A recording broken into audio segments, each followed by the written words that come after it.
And as far as their career trajectories have gone, Sam Darnold has been terrific in this postseason at the end of what has been a crazy journey to get here. He's not thrown a pick. He has a total QBR of 78.1.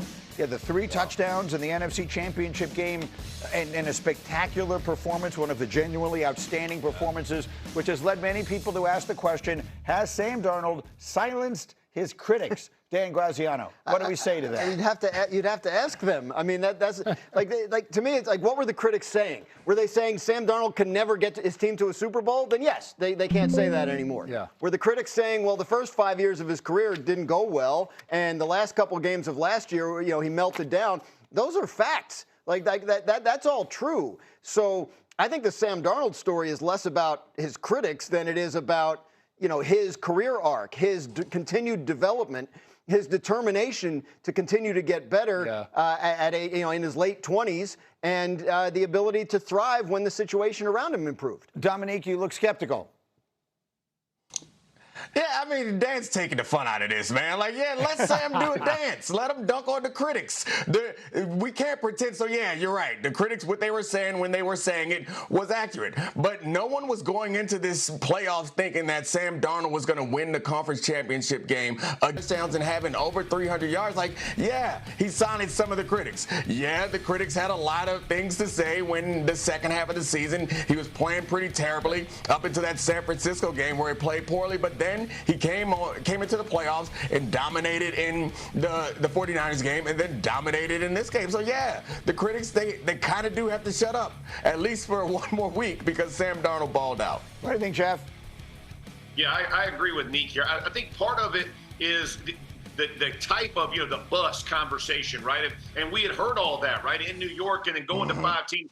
Most people aren't riding with a quarterback that's gone through that. And what we saw last year, at the end of last year, I think and it is true. He showed up. And the truth is he continued, even the comeback win they had against the Rams in the regular season, the very end of that game, he outplayed Stafford towards the end. They end up winning that, miracles aside, whatever, the 2-point conversion. Yeah. But fast forward it to that championship game, he just picked up where he left off, and he absolutely torched him. Stood in there, made the throws, made the plays at the most impactful moments. Tip of the cap, man. The kid played lights out. He deserves all the flowers right now for the NFC Championship game. Now, different when you go to the Super Bowl and what the Patriots are going to show you versus what you just saw. Yeah. It won't be the third time you've seen them.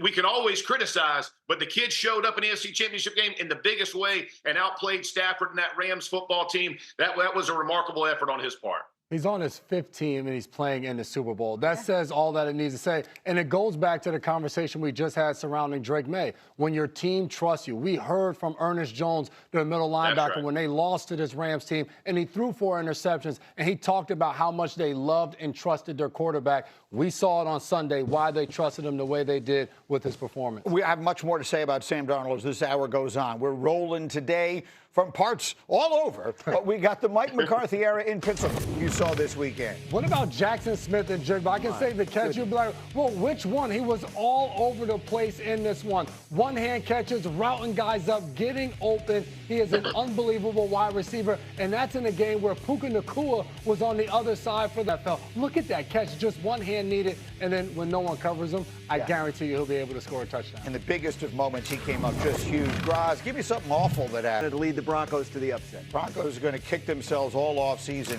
for the way they gave this game away. Finally, all right, his first career postseason. He's trying to accomplish something that hasn't been done in more than 20 years. You've probably heard of the last fella to do it. Yep. 2001 was the last time a quarterback won the Super Bowl in his first career postseason. That was Tom Brady with the Patriots over the Rams. With this same franchise, here he is in his 2nd season. The Patriots are in the Super Bowl despite their, I'm going to use the term, presumptive runner-up for MVP. I think that's the way this is going to go. Maybe he'll be the MVP. Yeah, it's possible. I think we think he's going to be the runner-up for MVP. He had an unbelievable season. The numbers have been pedestrian in this postseason. He's thrown for 533 yards in the 3 games combined and 4 touchdowns. Hasn't made the big mistake that cost them anyway.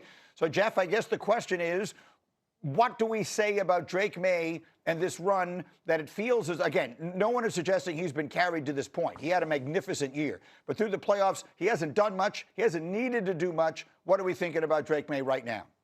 Yeah, I think what you just said, right? Like, don't create mistakes. I mean, we just talked about it on the awful part of the segment, and you saw Stidham make that play. Don't make the catastrophic mistake. Your defense has given up 16 points. That's the most they've given up in any playoff game. They've given up single digits. The other two, you're going to have a chance to win. And I guarantee you, whether it's Josh McDaniels, whether it's Mike Vrabel, hey, you don't got to be a hero. We have his legs, including the touchdown, to help win this game and solidify it for him. I like the way he's playing. I think he's playing very mature, even though he doesn't have the numbers for the playoffs. But look, they're in the dance. We could say all we want the negative about him, but he's in the dance, had a great season, and he's potentially going to have a great game in the Super Bowl. We just don't know yet. That's another great defense, Dominique, right? People will say he's done it against three very good. The Chargers are an excellent defense, Texans and Broncos, and this won't be any easier against Seattle. Yeah, but one of the best defenses is on his side. They've been playing really well, Drake May, but it doesn't matter because they won the game, and if he plays well in his final game, we'll forget all this. And I think in all great quarterbacks, their Super Bowl runs, there's normally a game that somebody else kind of lifts them up, be it the defense or a running back or someone wins the game for them. We've seen it multiple times for Drake May up until this point, and I think that given the season that he's had, it's fair for us to assume that the Super Bowl won't be like that, and my guess is they won't win if he plays a game like that in the Super Bowl. Yeah, I think that's fair. Look, I mean, I've been at all three of these playoff games. The offense hasn't played well. I mean, that's very simple. It just hasn't played well. Has Drake May and has some of the receivers made big plays when they had to? Yes. Yeah. But overall, no. I mean, he's taken 15 sacks. Yeah. He has fumbled 6 times. The defense has been winning these games for them. But I think, I mean, the guys who played, correct me if I'm wrong, I think big part of the quarterback's job is, like, does your team believe in you? Yeah. And I think, like, even when he's taking sacks, even when he's fumbling the ball, the Patriots believe they have a guy that can make the play, whether it's with his legs, whether it's with his arms, or with his arm, and that can make the play to get them out of a bad spot and win them a game. And I think that's what he's established over this year. In fact, you were telling me over breakfast this morning, J-Mac, you think that we're sleeping a little bit on what he's going to do. You think he's going to look much better on a week from Sunday. I do, and we talked about these top 5 defenses, and Nick said it, it's not getting any easier with Seattle. But what's impressed me about Drake May and this Patriots team is they find a way to win. And Drake May, in crucial moments, it's a big scramble in that Chargers game right before halftime. Yeah. Sunday, it was another big scramble in that game. It was a flea flicker, a pass to Mac Hollins. Those are the differences in this game. And that one, Bo Nix wasn't there for the Broncos. That's what they were missing. Yeah. The heroics from their quarterback that they didn't have. And the reason this Patriots team believes in Drake May is because game after game all season long, he's made those plays to propel them. Didn't matter if he fumbled or threw an interception. For a second-year player, his ability to continue to get off the mat no matter what happens is an example for the entire team. Will Campbell hasn't played well throughout the course of these playoffs. He still showed up. He had some key blocks in that game. So I think that's what Drake May represents, this entire team. No one thought their defense would be playing this well in the postseason. Go ahead, Jeff. Yeah, I think what J-Mac and Dan just said, it's the trust that's built over the season that really matters, right? It's like you know he's capable of doing these heroic things like J-Mac said or like Dan said. You understand he has done it. He's shown you what he's capable of doing. You're not overly concerned about a blizzard in the second half of this championship game, right? He made enough plays to win. I think that goes back to it. And even our run in Indianapolis with Peyton Manning and the year that we won the Super Bowl, you don't care about ups and downs. You know the guy and you trust the guy because of what he's shown you week after week leading you up to this point. It's not like a little small sample that we're trying to kind of dissect here. Do we have enough to win? Drake May is good enough for us to win the Super Bowl. They got full trust in him, and that's what you ride with teams going to the dance. He also hasn't made the big mistake that cost the team the game. You showed the one that Stidham made, and obviously Stroud made several of them, and that's the difference in those games. And just, you know, the presence and the personality. They know he's also a guy, even at 23 years old, that doesn't start to panic when things go badly. And I think that they appreciate that about him as well. His opposite number, also drafted 3rd overall in his draft class.